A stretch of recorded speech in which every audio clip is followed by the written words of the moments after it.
Welcome to the Fear and Greed Business Interview. I'm Jennifer Duke. Every year, professional networking platform LinkedIn assesses the startup scene in Australia to produce its top startups list.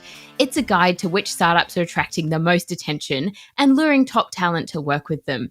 And this year's study contains some really interesting findings, suggesting that despite, or perhaps even because of, the economic downturn, there's a vibrant startup ecosystem in Australia. Kayla Dengate is LinkedIn Australia's career expert. Kayla, welcome to Fear and Greed. It's wonderful to be here.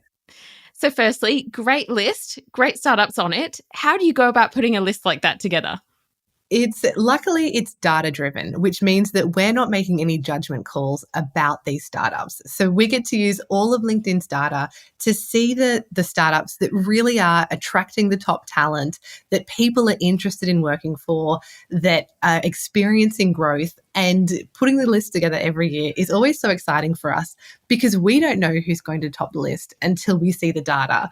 And looking at this year's list, it's an especially exciting list because the majority of the top startups featured this year are new entrants, which we find really interesting. I find that really interesting too. Why do you think that is, and what does that tell us about the startup scene in Australia right now? Well, we have this cutoff of what we consider a startup. So if a company is over 5 years old, they kind of graduate out of what we consider to be a startup. And the wonderful thing about this year's data is we saw that a lot of our top startups from previous years have actually graduated. They've either gotten too big in that they have more than 50 staff, or they have existed for more than 5 years. So there's this really nice idea of graduation, and that there's new startups coming to kind of take the place, take that niche in the ecosystem is really nice. I think from a broad scale, we're seeing that after, COVID-19 and I guess that sense of getting back to normal and businesses kind of looking to grow and thrive in this changing environment, these are the success stories. These are the startups that really are growing and putting on more staff and really finding success here in Australia. And I want to talk a little bit about those changes right now because obviously the economy has been tricky this year. We've had high inflation, higher interest rates. What is it about these startups that's enabled them to kind of weather through those changes? Great question. So we're definitely seeing some trends across Australia in the startups that are really finding that VC funding and finding their feet despite difficult, circumstances. And we're certainly seeing that sustainability, AI, and healthcare are three industries that really are bucking those trends and finding that VC funding to grow early on in that startup phase. Definitely. Let's get into this list because I was going to leave it to a little bit later, but I really want to get to some of the companies that are on there. Any surprises that you were particularly excited about? I really was interested in some of the healthcare startups. That was an area that really interested me. So in the number 2 spot, we've got Harrison AI that uses AI in diagnostics. Also kind of in the healthcare sort of space, we've got Montu, which does cannabis prescription, and also a few other health-related startups that work with the NDIS providers. And while we're talking about healthcare, here's a quirky one. One of the startups that made the list this year is Lyka, which is prescription pet food. So healthcare, but for your loved pet, yeah. I love it. That's amazing. I did also like the one, I think there's one called Karma on there. Can you tell us about that business a little bit? Yeah, Karma is a really interesting one for me because it's a digital used car dealership. So that might not be what you think about when you think of startups, but it's experiencing great growth. It's putting on new staff members. LinkedIn members have a lot of interest in Karma. And, what it does is you can buy pre-owned vehicles at fixed prices. So that's the difference. It's fixed prices. And the thing about it that I find really interesting is the way Karma uses really interesting technology so that buyers can inspect cars online, digitally, and also get your finance sorted. So yeah, it's something that we're all familiar with, buying a secondhand car, but doing it in a really different way. I love that. If I could do everything online, then I would. Look, a lot of the businesses on the list are Sydney and Melbourne based. There's some Brisbane, and there is one in Darwin. Can you tell us a bit about Dabble? Yeah, Dabble is an online sports and racing bookmaker. And interestingly, there's 2 startups this year that kind of fit in that online bookmaking field. So, it certainly shows the interest in online betting here in Australia, with Dabble and Amuse Group making the list. As you say, Dabble is based out of Darwin, and we love to see startups that are based in, somewhere other than Sydney and Melbourne. And, I think that we're going to see more of it. Increasingly, startups are hiring with a remote first sense. And there is that idea that good ideas spring up anywhere, and you've got the skills you need to create an amazing startup from anywhere in Australia. So I hope that in the future we will see more startups, coming from cities like Darwin, maybe Perth, all over the place. That'd be great to see. Stay with me, Kayla. We'll be back in a minute.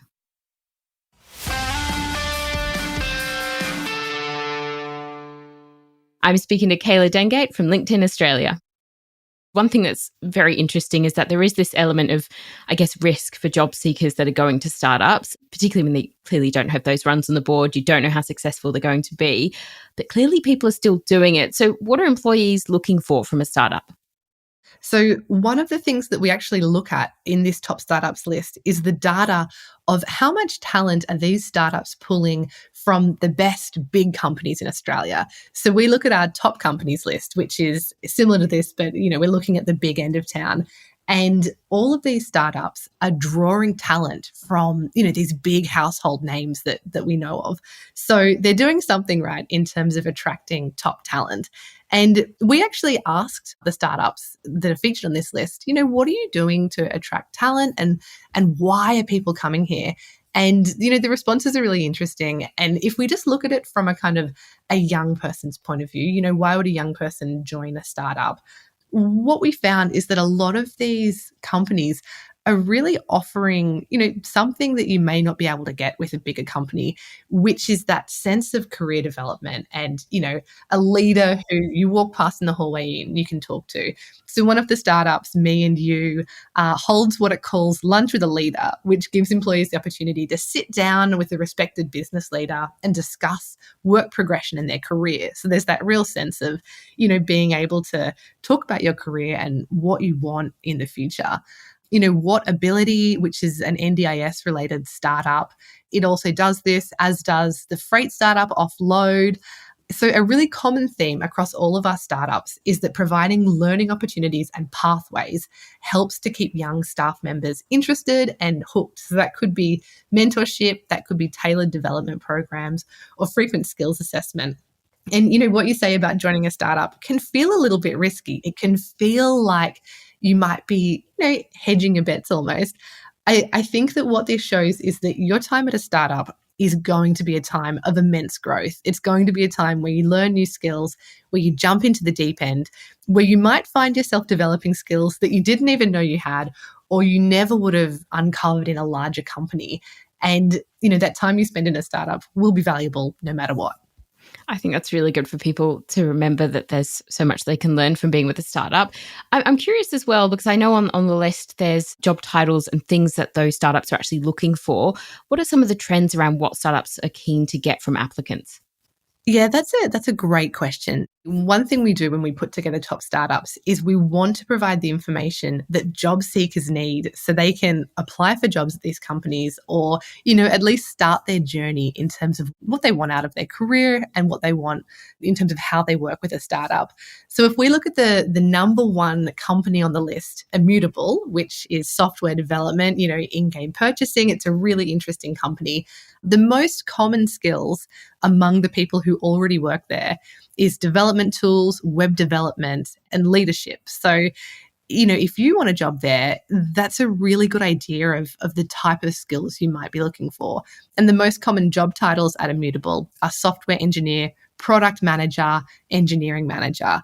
So you can go through every single one of these startups lists and get that information, which is really helpful when you're thinking about going for a job at one of these companies. Definitely. And I'm really curious your thoughts on the halo effect of lots of startups, because often we find that people who go and work at a startup end up launching their own. Do you think that that's being shown through this list as well? Yeah, absolutely. So if you look at the founders of a lot of these startups, they're people who have previously worked at startups and gone out on their own, or who have previously worked in really successful firms and made that jump to open their own business. So one that springs to mind is number 10 on the list, Howardson and Company. It's, we all know the story of, Mr. Howardson, who's been someone who's worked in media and advertising for a long time, and this is that standout company. It's also a really nice example that when you look at the common skills that these startups are looking for, leadership comes up time and time again. So it's often people who have proven themselves as leaders at other companies who find themselves coming to a startup. Lastly, any tips for someone who's going to apply for a startup tomorrow? What would you tell them to do and to put on their resume? That is a great question. If you're applying for a job at a startup tomorrow, first of all, check out this list on LinkedIn because there is so much information for you. And there's also LinkedIn Learning courses attached to these common skills. So if you feel like you need to brush up in digital literacy, in business management, in leadership, you can just click straight through and start learning. I would say what you want on your resume is evidence that you're someone who's agile, who can jump into anything, who's interested in what the company does. I think you want to show your passion and your ability to be flexible. That's probably the two most important things if you're applying for a job at a startup. Very good tips. Kayla, thank you so much for talking to Fear and Greed. Oh, wonderful to be here. Thank you.